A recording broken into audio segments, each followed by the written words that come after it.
We are the GRAWKS.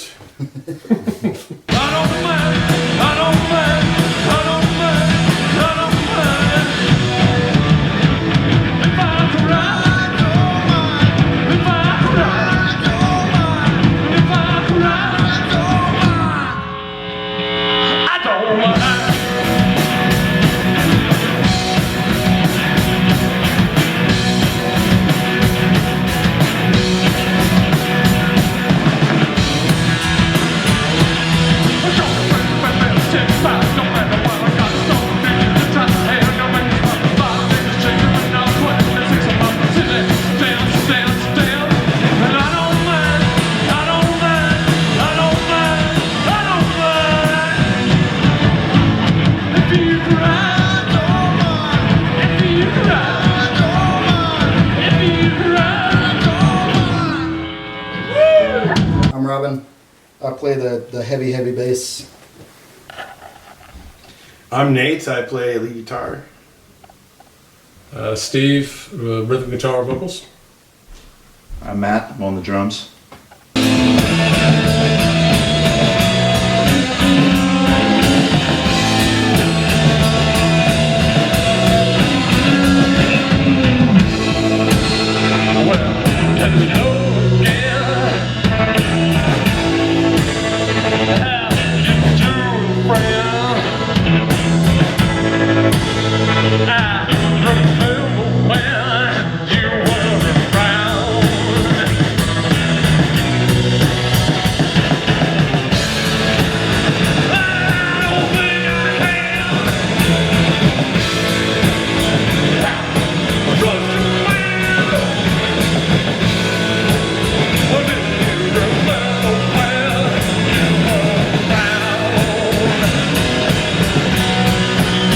GRAWKS is just like an avenue for me and the guys to just like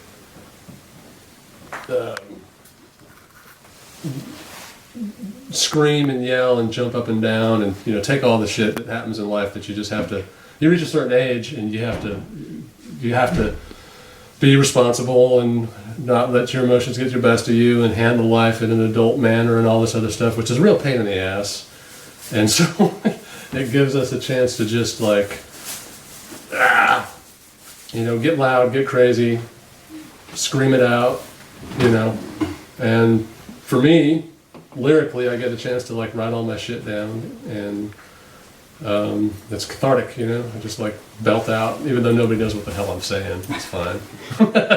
I do. I'm screaming it, so that's good enough.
I want to say 2014. I believe that's right.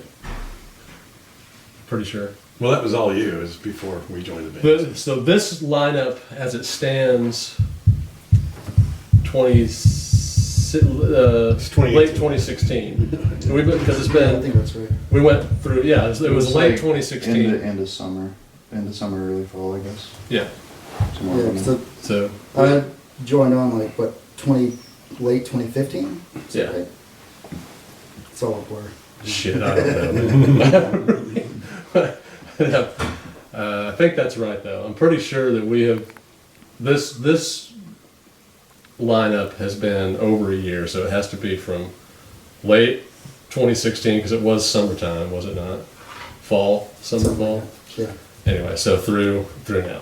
Yeah, and this lineup's been together more than any other formation that the band has had. The first year and a half, it was like 3 different bass players and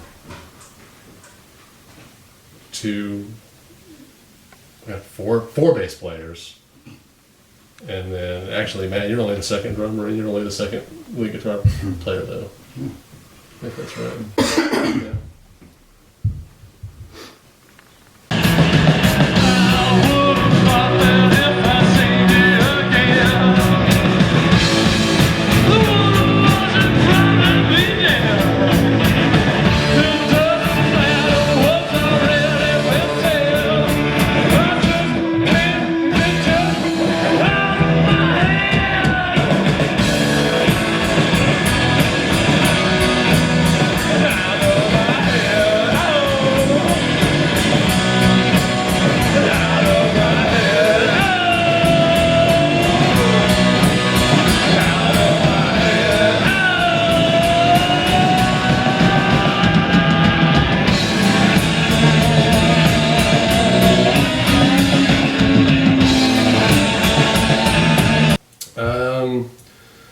So, Robin is the most tenured member besides myself, and he actually he was at our shows a lot, and I remember him. I just we happened to played overhear. Flicker, and he overheard when the bass player at the time was telling me he was leaving, and he just grabbed me that night before I had a chance to leave, saying he wanted to give it a shot. So.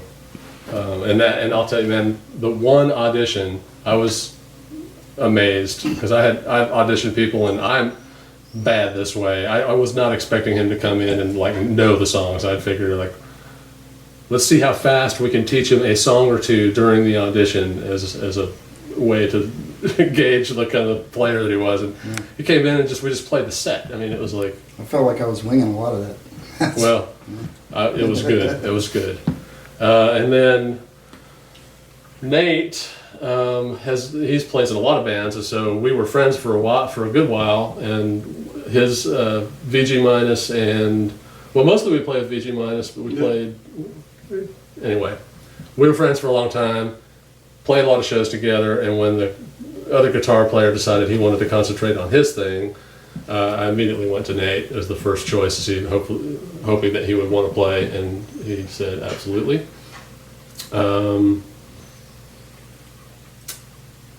And then Matt was right on the heels of that because, I lost pretty much the entire band all at the same time. I guess they just must not have liked me. Yeah, I very remember much. you called me up. You asked me if you even wanted to continue.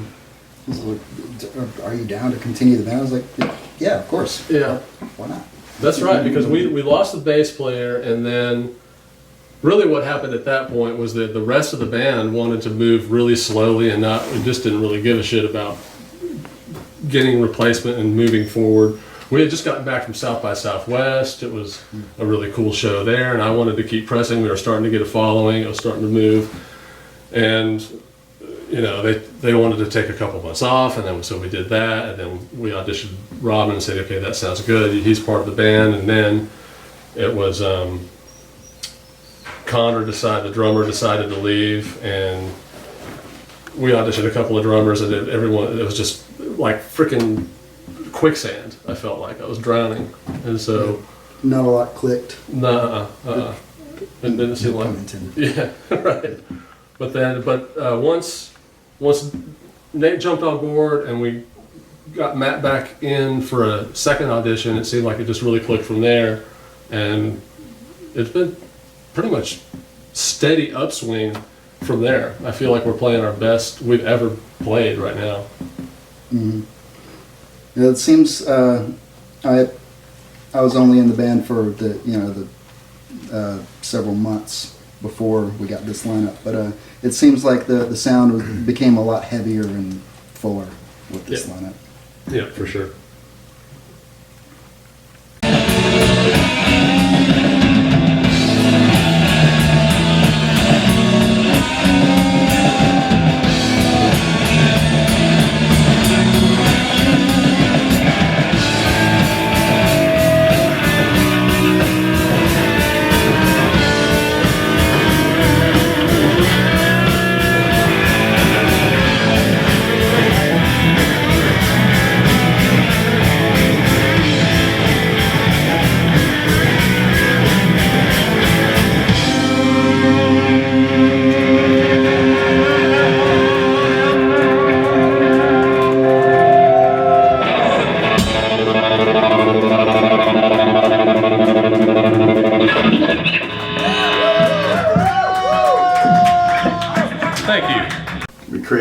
noise by plugging guitars and amplifiers and yelling in microphones. That's pretty much And banging on skins. We sculpt air. Yes. We make it vibrate.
Yeah, my first band in high school when I was like 14 or 15, I started a band called the Lusting Squids. And the t-shirt was I don't obvious. feel so bad about the GRAWKS now. Yeah, the Lusting Squids was awesome, you know, like a 15-year-old and 16-year-old and whatnot. And yeah, we did, we covered like Stooges, Ramones, Butthole Surfers. And I started writing songs immediately and did a lot of originals and stuff, and it was fun. It was just, I played through an old PV Backstage Plus and this Heritage Les Paul that I got as my first electric guitar, and we just sort of, and a Rat pedal, one of the old ones that are worth like $300 now, those old 80s Rat pedals, and that was it, you know, just fuzz pedal, cheap amp, what was then a cheap guitar, but apparently, because the old Heritage guitars, that's where they're from, made in Kalamazoo, Michigan, where they used to manufacture the Gibson before they moved manufacturing to Nashville.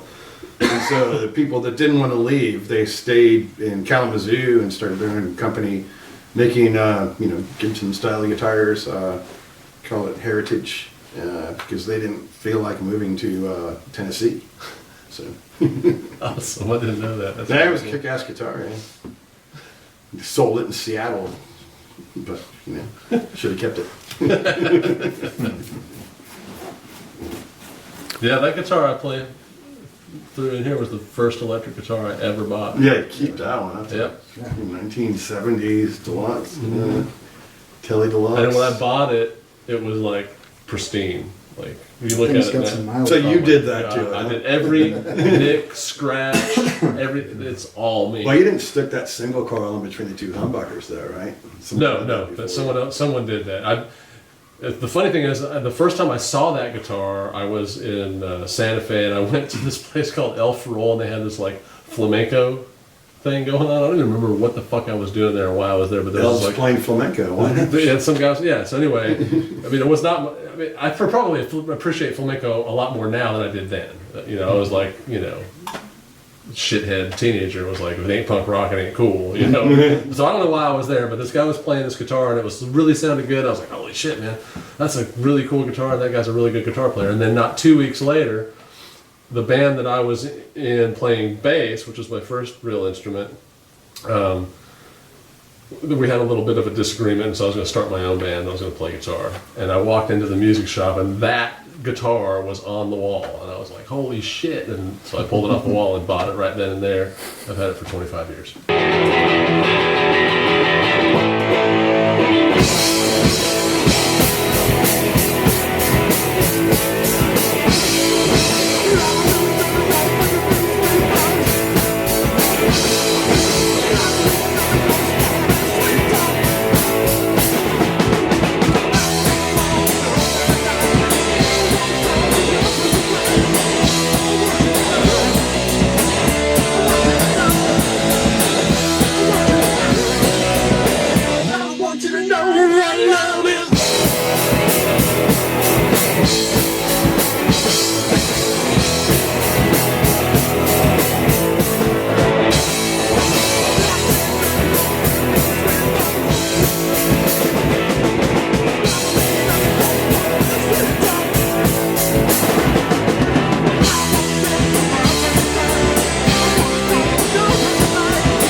Not bad. Not bad.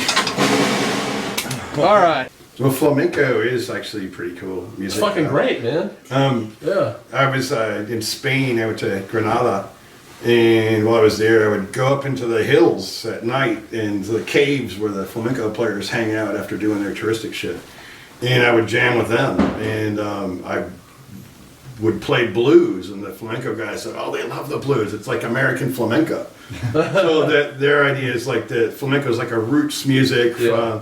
The minority, gypsy group in Spain, and therefore they see a lot of similarities with American blues coming out of minority African American roots, and they really liked it when I played blues, and I loved it when they were playing flamenco, and then we jammed together. Of course, all on nylon string acoustic guitars, but yeah, it was good fun up in the caves in the hills of Granada. So, Back when you were hiding out in the caves. No, the bars are in caves, like in the side of the hill. They dig these things out. It's like Cappadocia in Turkey, except it's full of flamenco players drinking and hanging out after work. That does sound kind of awesome. So, yeah, it really get going around midnight.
place to practice. Yeah, So it's like birthplace of a bunch of Athens bands.